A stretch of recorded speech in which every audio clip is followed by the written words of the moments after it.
Welcome to the Point of No Return podcast, an exploration of strategy, leadership, technology, and entrepreneurship. Your host, Nectar, is the co-founder and partner at the PNR, a strategy consulting firm based in Montreal. Hey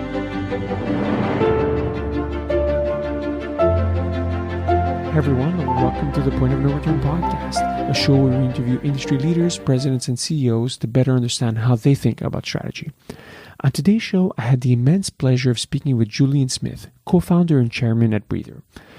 Julien is, I want to say, the original gangster in the digital space. He was a best-selling author of business and marketing books, and I want to say almost the first kind of influencer before even that term existed. Julien went to reinvent himself and became a co-founder and founded Breather, which we get into in the show quite a bit.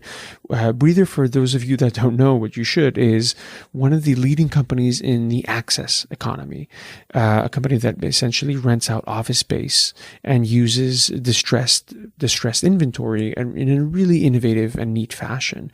So we spoke a lot about his career, how he went through this transformation. We spoke about what led him to starting Breather and basically being a global company. His decision to step down as CEO of Breather and really let new management take over. The company values of how they think about the notion of colleagues, the notion of working with really good and smart people. And we talked about the what's next, the whole him going from a philosopher to a builder, but also thinking about what's around the corner and some of the thoughts that Julien has on this topic. Julien was super generous with his time. I learned a ton from the conversation, and I think that you'll do as well. Thank you. So, Julien, maybe to kick things off, kind of a softball question is: when did you realize the internet, quote unquote, was going to be a thing? When did I realize the internet was going to be a thing?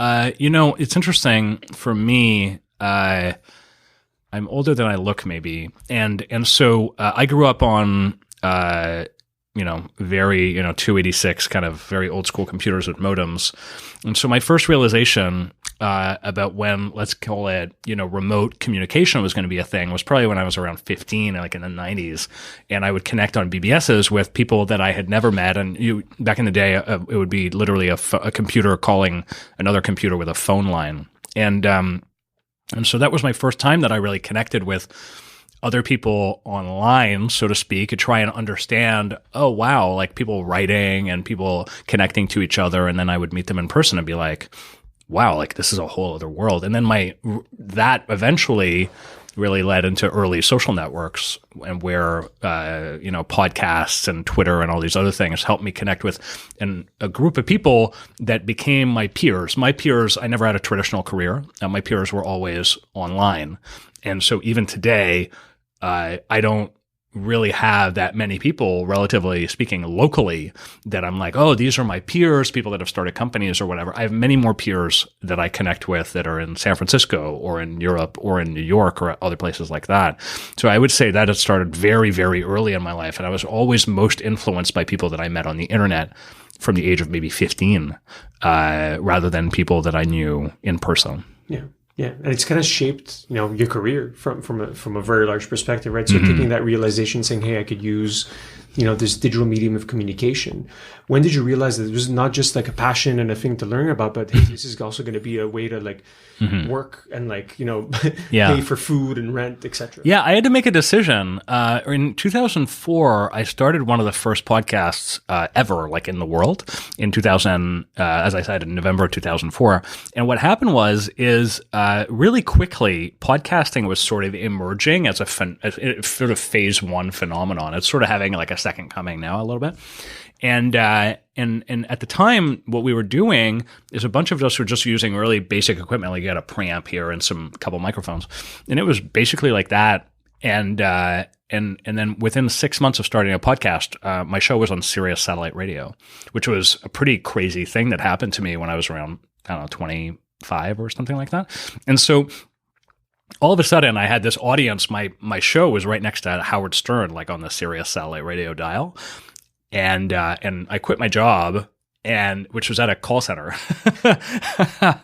Which call center, actually? I worked for Fido, which is a Canadian mobile phone carrier, and I left that job, and I was making like my rent was $200 or $300 a month. I worked in I lived in like a crazy, probably a very unhealthy loft to live in where you shouldn't be breathing in the air, and I would podcast out of that place, and I was making just almost no money, and I was able to sort of start, quote unquote, running my own business that way. So it was really because my costs were so low that I was able to really quickly kind of go from a regular job where I was making, admittedly probably not that much money, like $16 an hour or something, to being ramen profitable in a startup sense when I was 25. And then that led to, ebooks and eventually book deals, and then, running a pretty popular blog and podcast and everything else. Yeah.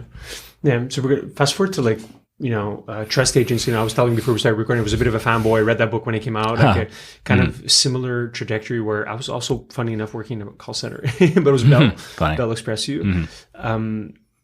And I remember that the book, reading it specifically and thinking, wow, like this, there was a sense for people that worked in the space that this thing's important and it's bigger than people realize. And that book helped crystallize it. Yeah. How important was it for you in your career? Obviously, New York Times bestselling author, etc. Yeah. But if you take a step back outside of the accolades, how much did it shift your trajectory?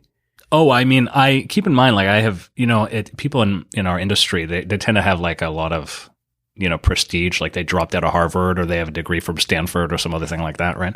And then they go off into startups like it's some kind of badass thing, even though now it's quite mainstream. My background is I had no credibility of any kind. And relatively speaking, you still are kind of like in Canada, you're a bit of an outsider. And if you don't like have some, math degree from Waterloo or something like that, you're kind of an outsider. And so it very meaningfully affected my trajectory because all of a sudden I was an expert in a new field that didn't really exist and where you couldn't really, you had no other way of really being able to talk about it other than being at the center of it. And so, we were in the first 10,000 users on Twitter and we were really making the rules. And it's interesting now because that book, Trust Agents, is coming out with a 10th anniversary edition and we're editing it at the moment. And what's happening is I haven't read it in years. I'm rereading it right now, and I'm like, wow, we actually like kind of invented. It's weird to say invented, but like we really crystallized the social media marketing that was done today in all of its forms, right? Speaking how brands would speak like humans and all these other things. So it definitely took me from being just some dude on the internet to having a real career. I would say that was a really big influence for me. Yeah, and it was a pioneering book too, in a sense, right? We were looking for the word, and it was at the frontier of what is happening. And because you were in it from such an early age, you understood that the rules to make it, let's say, the business, the marketing rules, they're not the same ones that apply in this new world, right? It's not the old fashioned stand on the soapbox and shout at people. That definitely doesn't work anymore. And then now I think people in the more quote unquote traditional marketing space have realized that, but it's, like you said, it's been 10 years. Yeah, it's interesting. There's a certain amount of advertising that it's increasingly going online from a sort of a macro perspective every year. And what's really interesting about all of that is how long shifts really take to occur. Like only this year, I think, has mobile phone purchasing really peaked. And I think it decreased over the past couple of years by like maybe 1 or 2%. And this year it increased again by something like 3% or something like that. But finally, there are just as many or more mobile phones in the world than people, right? So almost everybody has a mobile phone or a smartphone on this earth, which is pretty incredible saturation. But meanwhile, Amazon owns, I don't know what the exact number is, but something like 10% of all of commerce. And that's still small. So think about how long trends really take to get where it is that they need to go. They take decades. Meanwhile, when you write a book in 2009 about how the world is going to change, like, yeah, the world is going to change, but it's still happening. And we're still in the early days and things are still phenomenons. It's just that now they're mainstream. You're on one side, you're just like, well, this is clearly a big deal. And then you're on the other side and you're like, the whole world has changed. It actually hasn't. It's still changing now. Yeah. It's always happening underneath our feet. And you always underestimate one of the quotes is like, you always overestimate the amount of change that will occur in 2 years. So what's going to change in 2 years? Probably not a great deal. That you always underestimate what will change in 10. Yeah, the famous Bill Gates quote, right? That's right. Yeah, it's like we're going through this purgatory phase, and the analogy I've always used is, we just invented electricity, and we still don't have like vacuum cleaners yet, right? So it's still the first inning. And speaking of change, and trying to make an interesting segue, where you change your career from being an artist to a builder, and going from that path. When did you realize that, hey, I want to shift from this, thought leadership, being an author, to, I want to try building, and taking more risk? Yeah, it's interesting because it really is interesting to perceive it as being a shift in your risk profile. I think that's right. When you go from being a speaker in some sense, like from being a writer or like maybe a journalist or some other thing like that, that of course your career, like any career, has a certain amount of risk. But when you go from writing something, even if it's successful, like a New York Times bestselling book in my case, I'm very fortunate that turned out to be the case, to something where you're raising money and you're building a product and all these things, and you're kind of doing it in public because you have an online profile, you really go on to a whole other risk profile for yourself. And your reputation can become like, oh, I thought he was kind of smart, but turns out he doesn't know what he's doing, and he's not actually a builder at all. So that was a really big deal for me at the time. And thinking back on it now, the reasoning for it at the time was sort of a combination of things. Like, one is I felt like I had a really solid idea, and I noticing on a macro scale that space was really scarce and very difficult to access. And I want to produce something that would allow space to be very instantly accessible, the way that a mobile phone would be able to call a car, right? Because it was around 2009 that Uber came out, and Breather was sort of invented as an idea around 2012, 2013. So it was just about a combination of a big idea and also noticing that many people would write books, and that in reality, books don't often cause people to change their minds. And mostly they go on and do the same thing that they did before they wrote the book, right? And so I will continue to write books probably in my career, and I will continue to sort of push ideas and to do talks and all these other things. I'm actually flying to do a talk next week. But at the same time as that, I'm also looking at it and saying that the way that you really change is by digging your hands into the dirt yourself, having to take on a risk profile yourself, not pushing it onto an audience of hundreds or thousands or tens of thousands like you could do online or in person with talks or like Twitter or whatever, but really taking on that commensurate amount of risk to a small team of people that really care. And that's how change really happens. Yeah, the famous expression, right? It takes 5 people to change, or I'm butchering it, but right, a small dedicated group of people will change the world, right? Yeah, well, that's right. It takes a risk when it is divided amongst hundreds or thousands of people. The amount of responsibility is almost zero, very close to zero for each person, right? And so everyone can kind of drop the ball, and it's not a big deal. This is why bureaucracies tend to produce not a great deal of transformation. It's very difficult for everyone to change. But when you have a small group of people and it's their ass, quote unquote, then what happens is everyone really takes that very seriously. And you could see that in a place like a startup where everyone has decided that they're going to make this a part of their career, and they realize that they have a shot at something, especially if they're all kind of owners, right? They're like, we need to go and we need to make a difference really quickly. Leadership and talent and all those things get together in startups the way that very few other places can allow. Yeah. And I think that said it best, right? Was having skin in the game, right? So you decided to like, hey, I want to have more skin in the game.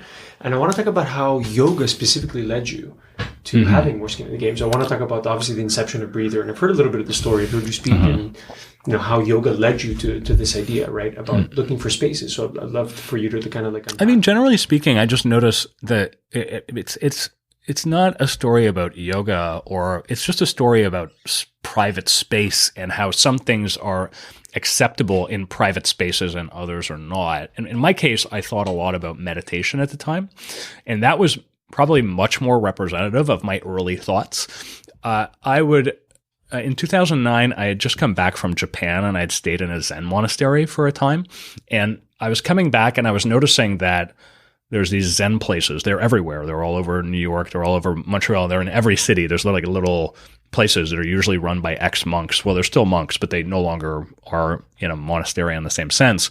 And then I would go to them and I would be like, wow, this is only open from 4 to 5 p.m. and then open in the morning from 7:30 to 9 a.m. And I was like, this is weird. They're paying rent every day for the whole thing, but it's only accessible some of the time. It doesn't really make any sense to me.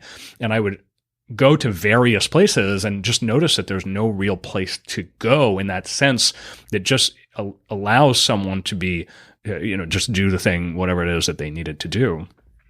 And so I started to realize that this sort of a larger problem that could be abstracted away from something like meditation and towards just a generalized use case. At the time, I should have been much more precise and you realize this when you run a company, that actually you're almost never creating a new market, really. Like even if Twitter is, let's say, a new product, nonetheless, it's attacking an advertising market. It's attacking people's attention to try and capture some of that attention and eventually deliver it in sort of a monetizable way.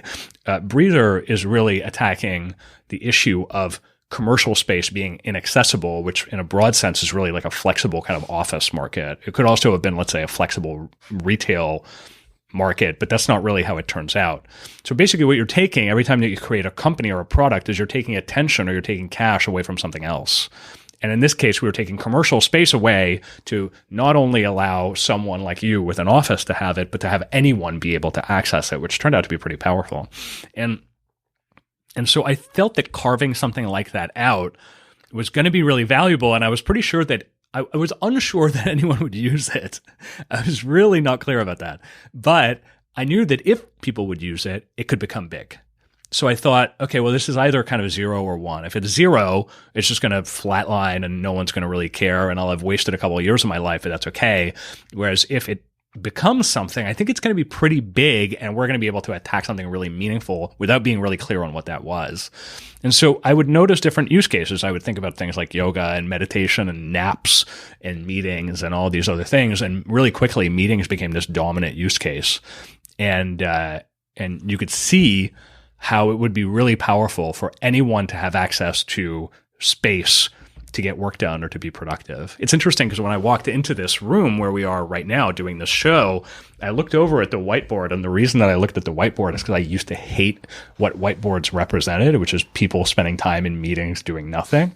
And now when I look at whiteboards, I see this white kind of amazing, clear space where people can put ideas in and things can happen. And so it's pretty strange, but whiteboards for me represent like that purity of thought. The way that I used to think about them is it's completely radically changed. And that's because of Breather and meeting spaces and other things like that, right? When did you realize that you had achieved, the quote unquote product market fit, right? To use the buzzword, right? Like you said, you had a bunch of different use cases. Yeah. And that I would like to know the moment where you're like, okay, there's something here that it's not going to be a 0. Yeah. It's actually, it's magic when that happens. When you have it and product market fit happens, you're like, wow. So there's lots of product market fit is an evolving thing. You can lose it, by the way. You can gain it in a small sense with a small set of users, and then the larger mainstream audience you actually lose it with because the early users want it for reason A, but the next set of users over the hill want it for reason A prime, which is like a mirror image of A, but not quite the same thing. And so for me, it started to really happen when I didn't realize where the growth was coming from. It was just spontaneously happening. And we'd be like, who are these users and how do they hear about it and what's happening? Where's this coming from? And I would go to investors with what is really a double-edged sword. And I would say, it's growing really fast. And they'd be like, great. And I'd be like, I don't know why, which is terrifying. And so pardon me. So you're like, that's really exciting, but you have to kind of get a handle on what it is that's really happening. And eventually we did. But product market fit really comes when you don't have enough resources in some way or another, space, money, customers, not customers, but, salespeople, whatever else to serve the demand that's coming to you. And you feel it when you have it. And when you lose it, you can also see it as well. Or if you don't have it, you know you don't have it. You might try and convince yourself, oh, I feel like we have something. Then I feel like we have something is right, but do we have it? We don't know. So product market fit starts to really, when you feel it, you're like, whoa, this is like something really special is happening here. If you happen to have been the person, as myself and my co-founder Katerina were, that made it up, it's an incredibly special thing where you literally kind of invented something and these people are using it. I'll go into meetings these days and people would just say, oh yeah, of course I know your company. I mean, everybody knows it. I use it. I use it all the time. Sometimes it's in a building where there is breather spaces, right? And I'll be like, wow, like they'll just say, yeah, we use it all the time. It's magic to be able to do that. And that by itself is worth the risk. Never mind like if you make money or if you are able, people know your name or like other things like that. Like that thing where people say to you, oh yeah, I love the thing that you made is just, like it's worth the increased risk profile, like we were saying earlier, just for that alone, probably. You mentioned it's interesting. People can be nonchalant about it, but the impact of that sentence, oh yeah, no beer, they've used it, and that versus like the impact it has on you. It's like, you're like you're crying, like, oh my god, thank you, So, and then you decided obviously to go down the VC route, to grow it, to go as big as you can. I'm curious to hear about how do you balance the unknown versus the known, like bravado versus humility, like the sense of like you have to have courage to go forward, assume a certain risk profile, but then also kind of like a percentage of what you're saying is lying. It's like that's well, okay. I would contest that. I don't think that that's true. I think you could be really strongly ethical and honest, and I was being a bit facetious, but no, I know. But the point is, it's a form of exaggeration. But that exaggeration it's not really the case. You actually must believe. If you don't believe, then yes, I agree that you're lying, right? To a point. But for us, telling the story of Breather would be telling, like, I would be like, the Series seed raise for Breather, and we talking about it as if it was a choice to go down VC. Like Breather was an expensive company to run, so it actually needed money. It wasn't like running a piece of software like Airbnb where you were borrowing space. It's like you need to interact with really expensive things in the world, so it needed to be a venture-backed company. And then I would say, we're going to create this private layer of space that's accessible by anyone, but also vaguely public. And there were no spaces at the time, and there was barely an app, but I believed that we could do that. So to run a company is to continuously point at something in the future that doesn't yet exist. But you should ideally, and I hope that most people in the world that are doing this believe it as they're doing it. That is, if you're in it, if you're out there and you're like, oh, you guys are going to do this, then yeah, that's like kind of messed up. If you're out there and you're putting it on yourself to create that, that's like maybe one of the most honest things you could do on this earth is say like, we're going to do it together. I'm going to go and it will be my skin in the game, just the way it's your skin in the game, and you're pointing at it and you're going to do it. That's first of all, it's rare. Second of all, it's very powerful. And to be able to go and try and make something, to point at a hill and say, we're going to put a church on there or whatever. I find that to be like quite a noble thing. That's what the whole world is made out of, is people that do that. Yeah. It's people that have vision, that, take risk and go out and do said thing. And maybe just a quick sense of scale of Breather today. How many cities? I mean, dude, like it's in a whole bunch of cities. It's many millions in revenue, and we're super excited about the future, especially talking about curves, right? The future of flexible office is insanely large. It might be one of the largest industries that we have ever seen, like what you and I and everyone on this earth has ever seen, because we're using commercial real estate right now.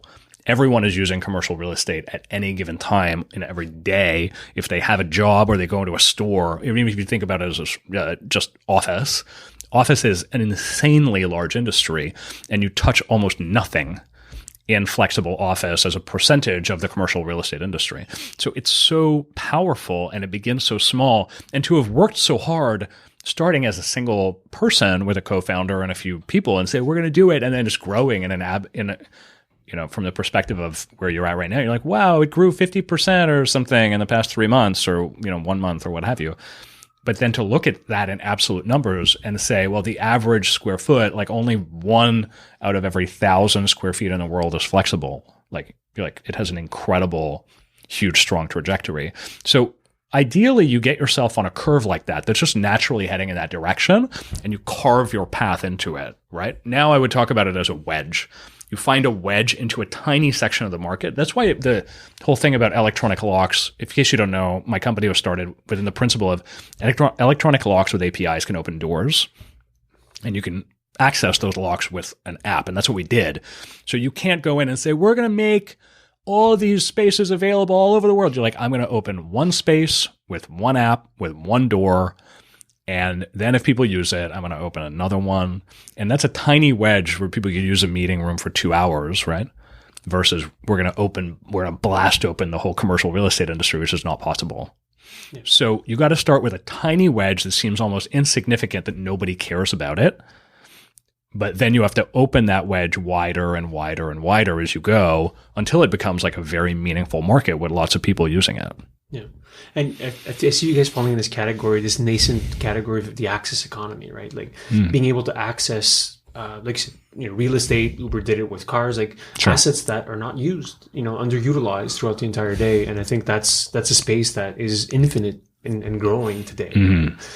In terms of wedges, I want to go back to that concept. What do you see as the next curve of growth? Is it continuing to go into like a office space, or do you see maybe having more of a horizontal? Oh, like Breather? Breather will go into office space forever and can go into office space past the day that I die, and it will still be growing, right? If we play our cards right, because it is so big to go in, like flexible office, because of the slow nature of it. Think of where we came from. Like 30 years ago, this office that you have today would have been like a 15 or 20 year lease, and you need to put down X dollars in order to get it to work. And and now, like, what kind of lease do you have now? Do you happen to remember? 5 years. You have a 5-year lease, right? Like, but why? The answer is because the supplier has the power.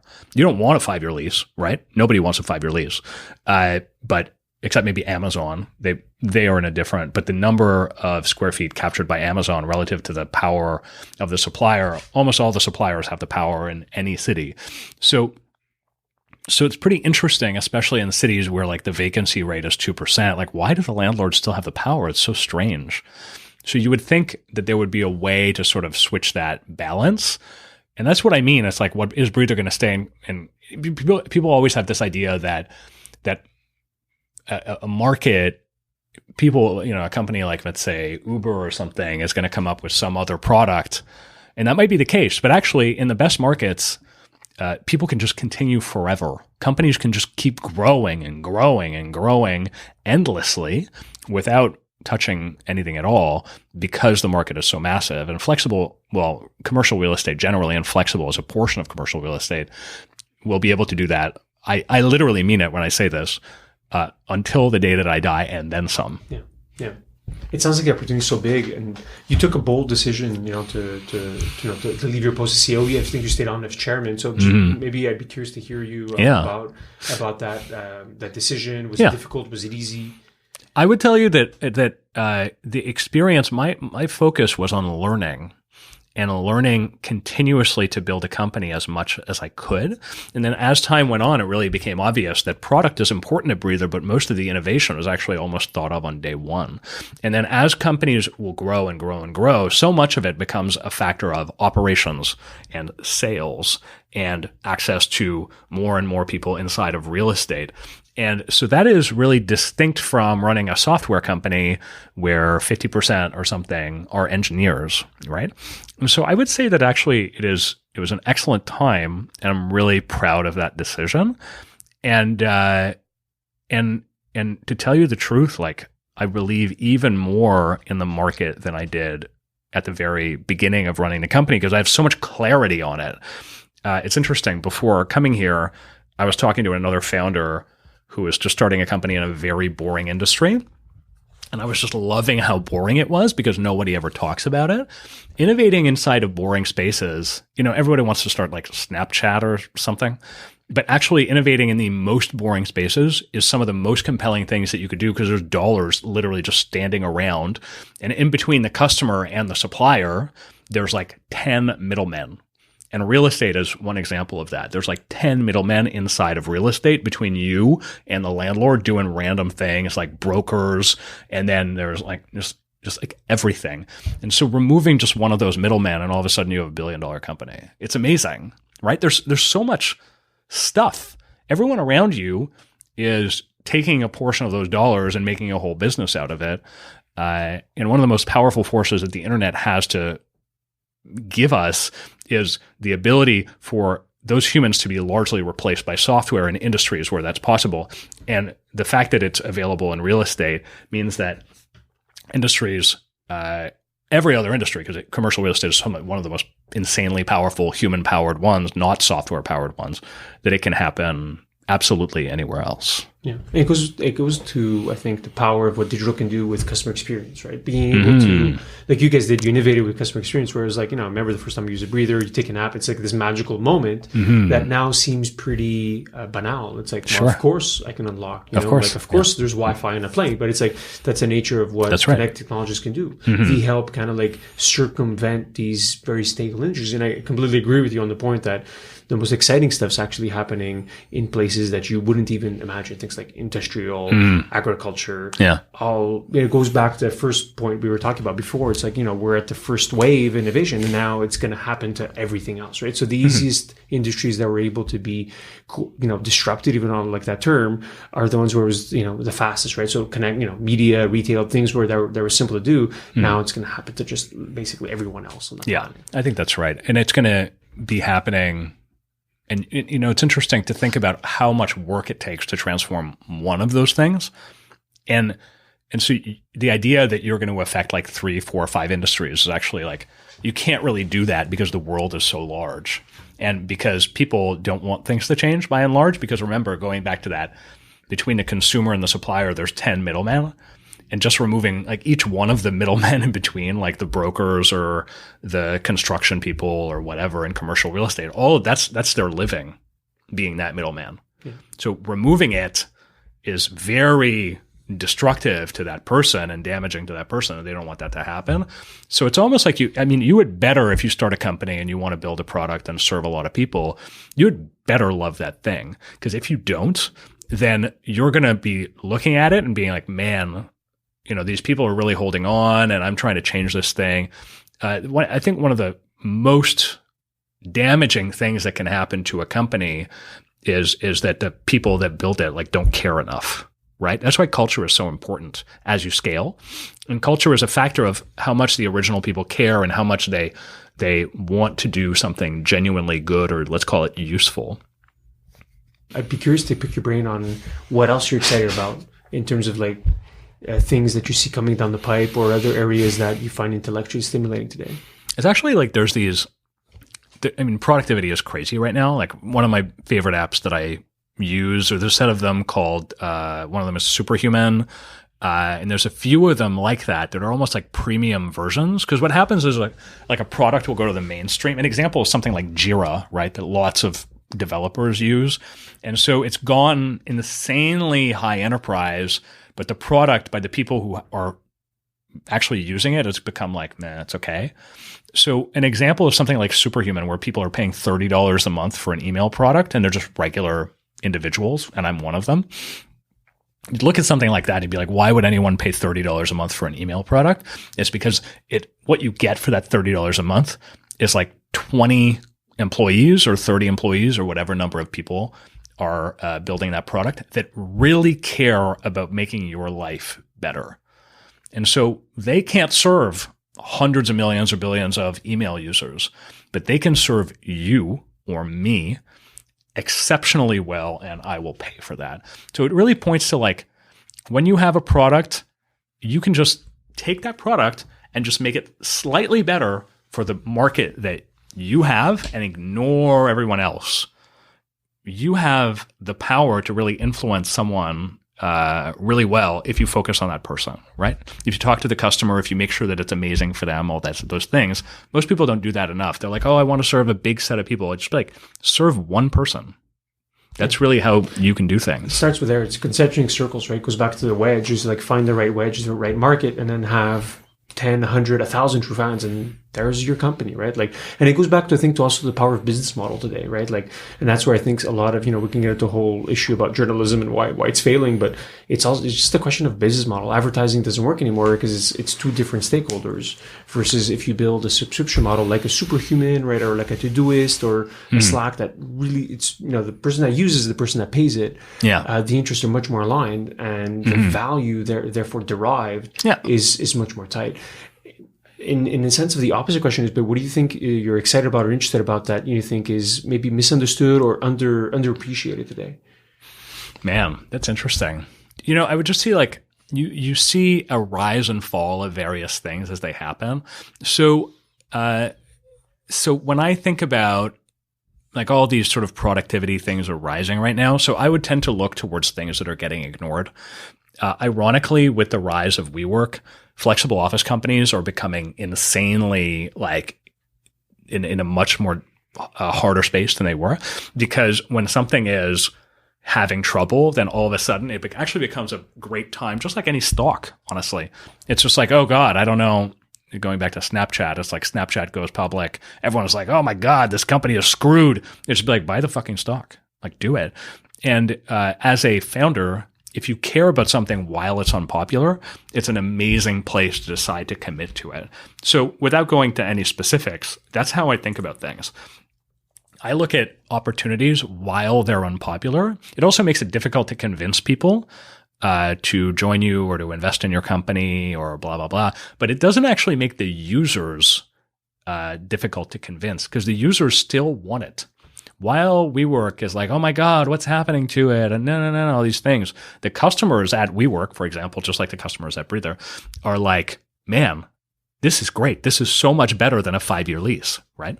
Yeah. And so the users are still happy all throughout these cycles, just like there's millions and millions and millions of Snapchat users that don't care what the stock price is. And so finding that, just like finding the right idea generally in any startup is probably one of the most difficult things. And that's why boring industries are so compelling to look at. Yeah, because the value, hasn't shifted. Because the value is hidden. It's a secret hidden in plain sight that you're looking at. Everyone seems to use this. One of my favorite examples is actually about how people were thinking about domain names back in 1999. And there's a famous domainer whose name escapes me at the moment, but who's like, oh wow, like, should I change the way I think about our industry and our space or whatever?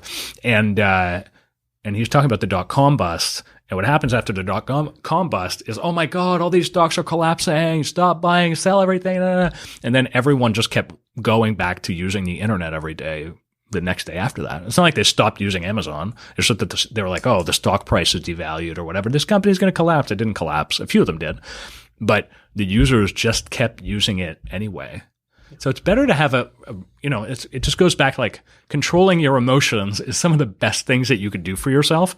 And by controlling, I just mean riding the wave of fear and just focusing on, are you serving a set of people well? Yeah. And I think the corollary to that is also market timing, right? So market timing, and then we could talk about governance and, financial business model, et cetera. But like the contrarian example is like, well, MoviePass didn't work even though it had a bunch of users. It's just, trading $1, 4 quarters for $1 isn't a business model. But at the same time, I completely agree with you that WeWork, I was a customer of WeWork. We started there, for 2 years when they opened up in Montreal, and the service just worked. It was fucking great. We got like pretty good service, and like it was expensive per square foot, but the flexibility that allowed us was pretty solid. So I think the greater point here is that if you have to understand as a founder the right timing, and then obviously being able to capitalize on opportunity. I think that's what you're trying to get at, is that to a point you kind of can't control the timing that you're in. You can only control. You can eventually figure out what timing you're in, but you kind of don't know.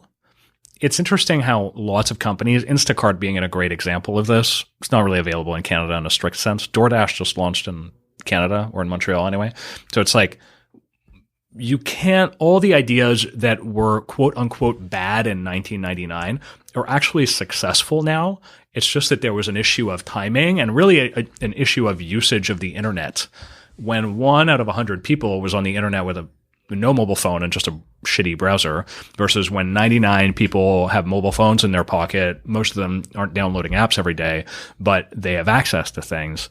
That's this incredible power. And so it is, you can never know whether you have the right timing or not until you actually embark on the project and you've been at it for like a year or two, right? So to a point, what you can control is just your own commitment and to a point, like the team, which is why it's so, when you have a set of people and they're working on something, one of the things that absolutely you notice at Breather or at any company is like the quality of the people are so important. When you really hit stunning colleagues, those first 10 people, we had a lot of people at Breather very early on that were very strong. And a good example I think about commonly is the first people at Stripe, Patrick and John Collison's company, and how like 9 of them were basically like founder level, right? 9 out of those first 10 people are as good as the founder or better. I mean, that's an amazing, unbelievable thing to have in your pocket versus like you're the one pulling the company by yourself. You can't control timing. You can't really control really the amount of money that you raise. Not exactly, right? You can control, can you get product market fit? Like hopefully to a point you get better and better at speaking to users and understanding whether you get closer. But the one thing that you can really decide every day is like, who's going to be sitting next to me and how good are they? Do I want them on my team or do I not want them on my team? And so that's why kind of thinking about in the early stages, what you're going to work on and then who you're going to work on it with is so powerful because it's the biggest lever that you have. Yeah, it's all about the people. Some good words of wisdom. Maybe I don't want to keep you too much, Julie. Maybe a last question is: have you thought about maybe the next arc of your career? And you went from like artist to builder. You see yourself? Do you even think about it in those terms? It could, it could be a different kind of like philosophy. I'm curious to hear. Yeah, I mean, you get more leverage as time goes on, right? So that's kind of one of the things that allows you to have that ability to really choose what your next thing is. So while I'm not focused on any real specific thing right now, the way to think about it is like, oh, where can you actually, like technology is an amazing lever. And if you have some leverage inside technology, you could pretty easily raise money and you could pretty easily get a good team. You really have an ability to have an impact, which you didn't have at the very beginning of your career, right? And actually, it's also easier to be a slacker at the same time, right? But if you are a slacker for a period of time, which I would suggest you do for like whatever amount of time you can afford to, you realize that being retired is probably it's pretty boring. And actually, there's recent studies, or at least I saw it in the news, that it actually being retired will accelerate your cognitive decline. So you have nothing to think about, so you don't think, and then you get stupider as time goes on faster or something. So with that in mind, almost certainly like I'll work on something else. You kind of realize as your career goes on what you're good at. And I realized I think around probably in my early 20s that I was very good of conceiving, being able to sell people on ideas, talk about them in a compelling way, tell that story. A long time ago, people would talk to me about storytelling and I would be like, but that's not a real job. Actually, it is a real job, it turns out. And it's a super effective one if you're good. It's not as concrete as being an engineer, and it's not as visible as being a designer. But the people that are able to bring teams together and say, we're going to go do something, that's a very, very powerful skill to have. And I have the good fortune, I have, figured it out that after having done it a few times, I can do things like that. So the most important thing at that point becomes like what to point at, right? And that's the thing that you have to really select very carefully. All right, so maybe for round 2 then, but yeah, the power of storytelling. And this is a great story, and this has been a great conversation, Julien. I want to thank you for your time. Yeah, thanks for having me.